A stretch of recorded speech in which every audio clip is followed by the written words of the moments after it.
వాళ్ళేమో శ్వేతపత్రం విడుదల చేసిండ్రు, వీళ్ళు శ్వేతపత్రం విడుదల చేసిండ్రు. అధికార పక్షము ఇప్పుడు శ్వేతపత్రము శ్వేత అక్షరాలు మారినాయి అంతే. 50 లక్షల కోట్లనా 50 లక్షల కోట్ల సంపద ఏడ సూచించినావు? అది వీళ్ళు పేస్తారు కుటుంబం సంపాదించుకుంటారు. అందుకే దుబాయ్లో మస్కట్లో పోయి పెట్రోల్ పెట్టినట్టు పోయి. ఇవాళ మరి ఫస్ట్ ఆడే జీతాలు ఎందుకు వేయలేకపోయినావు? తెలంగాణ రాష్ట్రంలో భూములు అమ్మే పరిస్థితి ఎందుకు వచ్చింది? 6 లక్షల కోట్ల అప్పులు చేయాల్సిన అవసరం ఏమొచ్చింది? ప్రతి ఆర్టీసీ ఎందుకు నిర్వహణ అయిపోయింది? డిస్కంలు ఎందుకు డీలా పడుతున్నాయి? ఉద్యోగస్తులకు ఇలా ప్రమోషన్లు కానీ శాలరీలు ఎందుకు ఇస్తలేరు? దళిత బంధు అందరికి ఎందుకు ఇయ్యలే? 3 ఎకరాలు ఎందుకు ఇయ్యలే? పోడు భూముల పట్టాలు ఎందుకు ఇయ్యలే? ఆ శ్వేతపత్రం చూస్తే ఈ ఒక్కసారి అబద్దాలు ఆడి ఆడి తెలంగాణ రాష్ట్ర ప్రజల కుంభం ముంచిన తర్వాత 2 సార్లు ముంచారు, 3వసారి ప్రజలు గుర్తించి ఇవాళ వాళ్ళని మొత్తం తగిన గుణపాఠం చెప్తే కూడా ఇంకా అబద్దాలు ఆడుతున్నారు. ఈ గవర్నర్ ఎందుకంటే ఈ కొండగట్టుకు వెంబడాడ పైసలు ఇచ్చినట, ఆయన కొండగట్టుకు వెంబడాడ అభివృద్ధికి పైసలు ఇచ్చినట.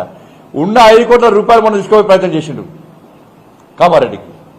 ఇది నేను స్టేట్మెంట్ ఇచ్చినాక నేను ఆరోపిస్తే విమర్శిస్తే ఆపేయండి. జగిత్యాల మీటింగ్ పెట్టి కొండగట్ట అంచనకు పైసలు ఇస్తాడు. విమలవాడకు వచ్చి మా 20,000 పన్నాడు, నేను పెళ్లి చేసుకున్నా అన్నాడు. అన్ని చెప్పండి కేసీఆర్, ఒక్క పైస ఇవ్వలే.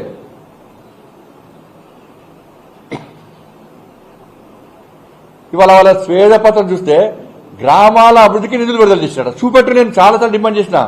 నువ్వు ఇలా శ్వేతపత్రం విడుదల చేసినావు, చలో డీటెయిల్ రిపోర్ట్. ఇలా గ్రామాలు వైకుంఠ ధామాలు మీ ముఖాలకి వైకుంఠ ధామాల పైసలు ఎవరిచ్చో తెలియదు మీకు. వైకుంఠ ధామాల పైసలు ఎవరి? 14th 15th ఫైనాన్స్ పైసలు ఎవరి? కేంద్ర ప్రభుత్వం నేరుగా గ్రామ పంచాయతీలు నిలుస్తే మీ అయ్య దొంగ సంతకాలు సర్పంచం బెదిరించి దొంగ సంతకాలు పెట్టించి ఇలా డైవర్ట్ చేసిండు.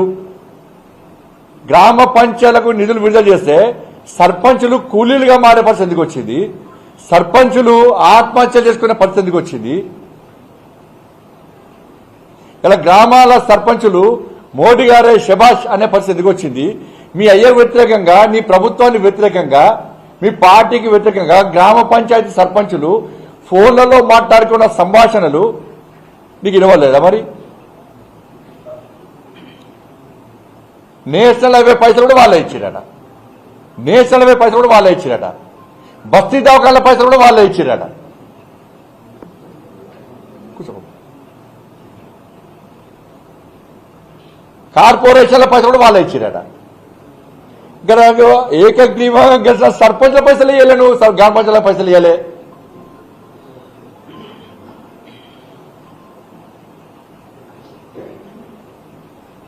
సింగరేణి పైసలు వాడుకుంటేవి, ఆర్టీసీ పైసలు వాడుకుంటేవి, విద్యుత్ శాఖ పైసలు వాడుకుంటేవి, గ్రామ పంచాయతీ పైసలు వాడుకుంటేవి.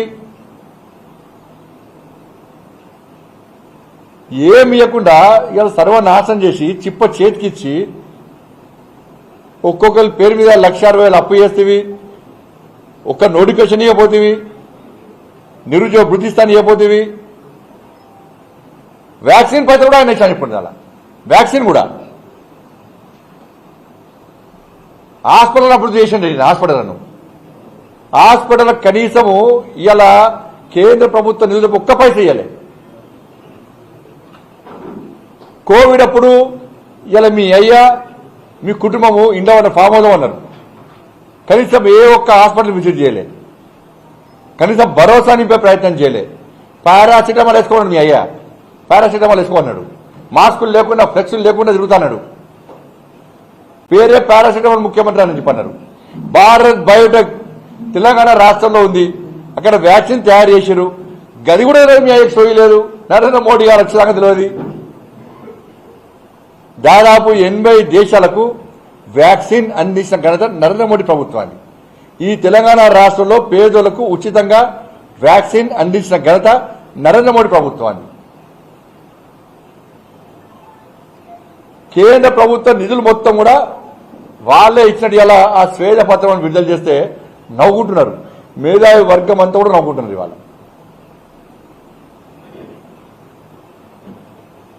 ఏడవైంది మీ సృష్టి ఏడవైంది ప్రజలు ఎందుకు తిరస్కరించారు మరి మీ ప్రభుత్వాన్ని జీతాలు ఎందుకు ఇవ్వలేదు ఇవాళ ఇంత అప్పుల్లో తెలంగాణ రాష్ట్రం ఎందుకు ఉంది ఇవాళ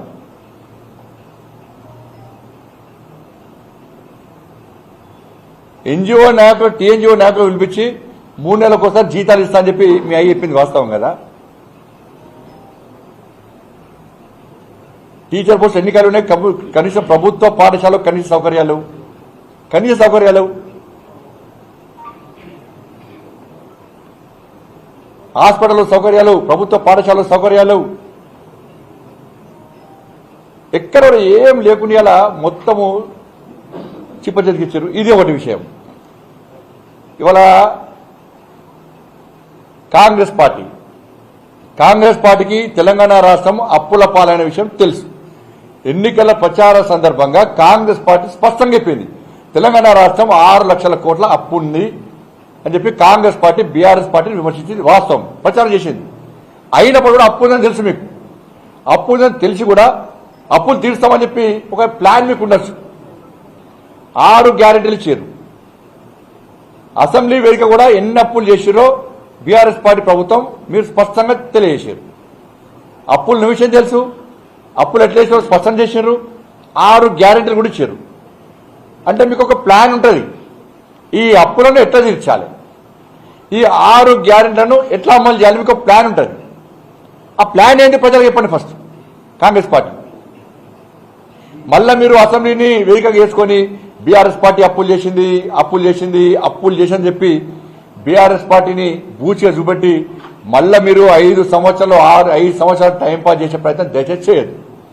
అప్పుల విషయం మీకు స్పష్టంగా తెలుసు మీ ప్లాన్ ఏంది మీ ప్రణాళిక ఏంది ఎక్కడి నుంచి నిధులు పట్టుకొస్తారు సంపదను ఏ విధంగా సృష్టిస్తారు మీరు 6 గ్యారెంటీలకు నిధులు ఎక్కడి నుంచి తీసుకొస్తారు